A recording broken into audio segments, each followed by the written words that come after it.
بہت زیادہ ڈیٹیل میں نے پہلے بھی بتایا تھا اپنے ولاگ میں کہ میں ہر چیز کی ڈیٹیل میں نہیں جاؤں گا. اسی طرح میں نماز کی ڈیٹیل میں بھی نہیں جاؤں گا. بہت بڑا چیپٹر ہے, بہت وسیع بات ہے نماز کے بارے میں. میں صرف ارتکاز توجہ پہ بات کرنا چاہتا ہوں. یعنی نماز اور ارتکاز توجہ, ان کا باہمی کیا تعلق ہے. میں یہاں نبی کریم صلی اللہ تعالیٰ علیہ وسلم کی ایک حدیث آپ کے سامنے سنانا چاہتا ہوں. حضرت جبرائیل علیہ السلام آئے حضور صلی اللہ علیہ وسلم کے پاس, اور انہوں نے آگے چند سوالات کیے. اس کو حدیث جبرائیل کہتے ہیں. بہت طویل حدیث ہے, میں ساری حدیث آپ کے سامنے پڑھنا بھی نہیں چاہتا. میں صرف وہ جگہ پڑھنا چاہتا ہوں جو میرے اس ولاگ سے متعلق ہے. حضرت جبرائیل علیہ السلام نے عرض کیا, یا رسول اللہ, ومل احسان, اور احسان کیا چیز ہے؟ احسان سے مراد وہ احسان نہیں ہے جو ہم لوگوں پہ کرتے ہیں, وہ احسان یہاں مراد نہیں ہے. یہاں احسان سے مراد یہ ہے کہ حسن کیا ہے, اسلام کا حسن کیا ہے, ایمان کا حسن کیا ہے, عبادات کا حسن کیا ہے. احسان سے یہاں یہ مراد ہے. تو نبی کریم صلی اللہ علیہ وسلم نے کیا جواب دیا؟ وہ جواب بڑا ہی بہت روحانی طور پہ آپ کے ایمان کو بہت اوپر لے جائے گا. اگر آپ اس کو سمجھ لیں گے اور اس کے مطابق آپ پھر اپنی نماز کو پڑھیں گے تو پھر آپ ایمان کی بلندیوں تک پہنچ جائیں گے, اور آپ کی ارتکاز توجہ بھی بہت ہائی لیول کی ہو جائے گی. کنسنٹریشن اور پھر کنسسٹنسی جو ہے آپ کو وہ ملے گی. تو نبی کریم صلی اللہ علیہ وسلم نے کیا جواب دیا؟ آپ نے فرمایا, ان تعبد اللہ کأنک تراہ فإن لم تکن تراہ فإنہ یراک. یعنی حدیث شریف کا مطلب کیا ہے کہ تو اللہ کی عبادت ایسے کر جیسے تو اللہ کو دیکھ رہا ہے.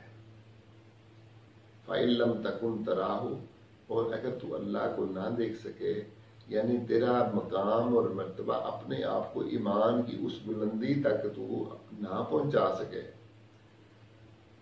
تو پھر کیا ہے؟ فإنہ یراک, پھر یہ تصور کر کہ وہ اللہ تجھ کو دیکھ رہا ہے. تو یہ اللہ کا ہر وقت دیکھنا یہ ایمان کا نچلا تصور ہے.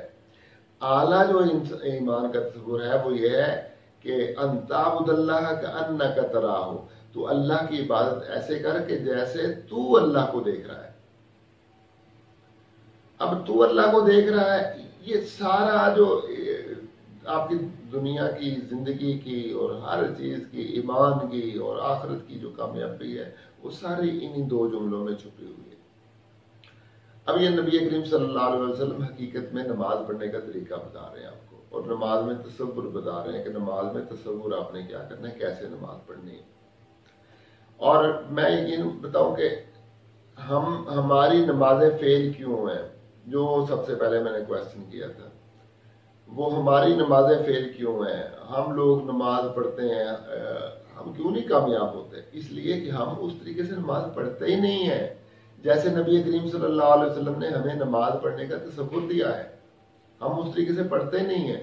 آپ نے تو فرمایا تعبد اللہ کأنک تراہ, کہ تو اللہ کی عبادت ایسے کر کے جیسے تو اللہ کو دیکھ رہا ہے.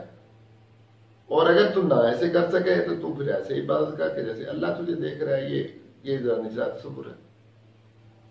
اب کیسے اللہ کو دیکھنا ہے بھائی, کیسے نماز پڑھنی ہے اللہ کو دیکھنے والی؟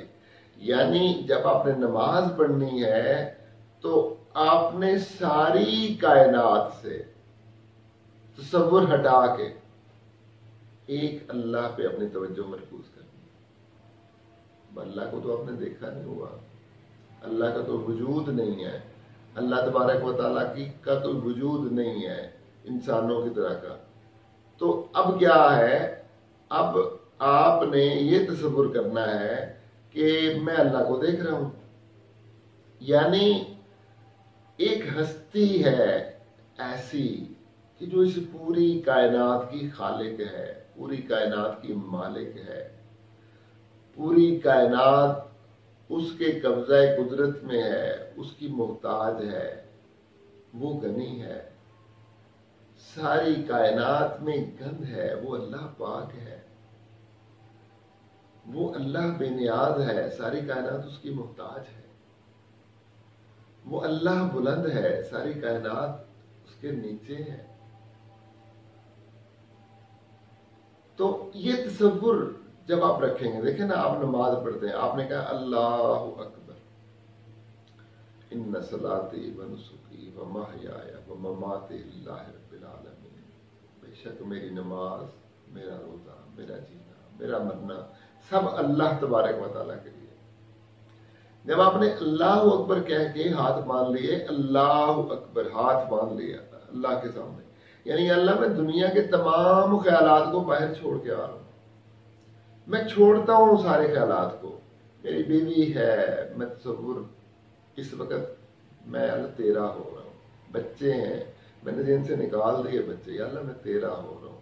میں دکاندار ہوں، میں کاروباری ہوں، میں جابین ہوں، لیکن وہ میں نے ساری چیزیں یا اللہ تیری خاطر اپنے دماغ سے نکال دی ہیں. میں تو یا اللہ اس وقت تیرا ہو گیا ہوں. ہاتھ باندھ لیے. اب آپ یکسوئی آپ نے کیسے کرنی ہے؟ یعنی کنسنٹریشن کیا ہے؟ انت عبد اللہ کرنا کترا، کہ تو ایسے عبادت کر جیسے تو اللہ کو دیکھ رہا ہے. اب نماز میں جب یہ آپ نے اللہ اکبر کہنا ہے، اکبر کا مطلب ہے سب سے بڑا، تو آپ نے تصور بھی کرنا ہے کہ اللہ کتنا بڑا ہے، ساری کائنات سے بڑا ہے. پھر اپنی آپ کو دیکھیں کہ آپ کہاں پہ ہیں، اللہ کہاں پہ ہے، کہاں آپ اور کہاں اللہ تبارک و تعالیٰ. تو کجا من کجا، تو کہاں پہ میں کہاں پہ. اپنی تصور کر کے، تو جب اللہ کو کہنا ہے یہ تصور کرنا ہے. جب آپ نے یہ تصور کر لیا اللہ کی بڑائی کا، تو اسی وقت اللہ کی ساری طاقتیں جو ہیں، اللہ تبارک و تعالیٰ کی ساری طاقتیں آپ کی مدد کرنے پہنچ جائیں گی، آپ کی ارد گرد جمع ہو جائیں گی، اور آپ کو تقویت، آپ کو سکون، آپ کو طمانینت ملنی شروع ہو جائے گی. جب آپ نے اس تصور سے اللہ اکبر کہا، کہتے ہیں نا انما الاعمال بالنیات، حضور صلی اللہ علیہ وسلم کا فرمان ہے، میرے آقا صلی اللہ علیہ وسلم کا فرمان ہے، انما الاعمال بالنیات، اعمال کا تعلق دار نیتوں پر ہے. آپ نے کیا نیت کی ہے نماز پڑھتے وقت؟ کس طرح کی نیت کی ہے؟ کیا آپ نے ہر چیز کو چھوڑ کے رب کا ہونے کا تصور کیا ہے نماز میں، کہ میں ساری چیزیں چھوڑ کے رب کا ہو رہا ہوں؟ کیا تصور آپ نے؟ اگر آپ نے کیا ہے تو پھر آپ نے ٹھیک کیا ہے، اور اگر آپ نے نہیں کیا تو آپ تہیہ کر لیں کہ آئندہ سے آپ نے نماز پڑھنی ہے تو آپ نے یہ تصور کر لینا ہے کہ میں ساری چیزیں چھوڑ کے، ایچ اینڈ ایوری تھنگ میں اللہ کا ہو گیا ہوں. اب میں ہوں، میرا اللہ کتنا بڑا ہے، اللہ تعالیٰ میں کتنا چھوٹا ہوں. اور اس اللہ کی کتنی کرم نوازی ہے کہ اس اللہ نے اتنا بڑا ہوتے ہوئے مجھے اپنا بندہ بنا لیا، اور مجھے اپنے گھر میں بلا لیا، مجھے اپنے سامنے کھڑا کر لیا، میں اس کے سامنے کھڑا ہو گیا ہوں. کتنی خوش نصیبی ہے، کتنی میری خوش نصیبی ہے. کیا تصور کیا آپ نے نماز پڑھتے وقت؟ کبھی یہ تصور کیا؟ کبھی اس طریقے سے تصور کر کے آپ نے اللہ اکبر کہا؟ کبھی ہاتھ باندھے آپ نے اس طرح کر کے؟ پھر ہاتھ باندھ کے اپنے گناہوں کا تصور کریں کہ میں کتنا گناہ گار ہوں، مجھے کیا کرنا چاہیے تھا اور میں نے کیا کیا، مجھے کس طرح کا بندہ بننا چاہیے تھا، میں کس طرح کا بندہ بن گیا. میں اللہ تبارک و تعالی، میں کلمہ پڑھا، میں نے کہا اشہد ان لا الہ الا اللہ و اشہد ان محمد رسول اللہ. میں گواہی دیتا ہوں کہ اللہ کے سوا کوئی عبادت کے لائق نہیں، اور میں گواہی دیتا ہوں کہ محمد صلی اللہ علیہ وسلم اللہ کے سچے رسول ہیں. میں نے گواہی دی، میں نے کلمہ پڑھا لا الہ الا اللہ محمد رسول اللہ، اللہ کے سوا کوئی عبادت کے لائق نہیں، محمد صلی اللہ علیہ وسلم اللہ کے رسول ہے. کیا میں نے اپنی زندگی کو اس کے مطابق کرنے کی کوشش کی؟ سوچیں نا پھر اس کو، اللہ اکبر کہہ کے ہاتھ باندھے، پھر سوچیں نا، پھر یہ تصور کریں نا آپ. جب آپ کریں گے آپ قریب ہو جائیں گے اللہ تعالیٰ کے، آپ اللہ کے اور قریب ہو جائیں گے، اور قریب ہو جائیں گے. اس کے بعد آپ نے کہنا سبحانک اللہم، سبحانک اللہم، اے اللہ تو پاک ہے، کتنا پاک ہے اللہ. اللہ کی پاکی کا تصور کریں، اپنی گندگی کا تصور کریں.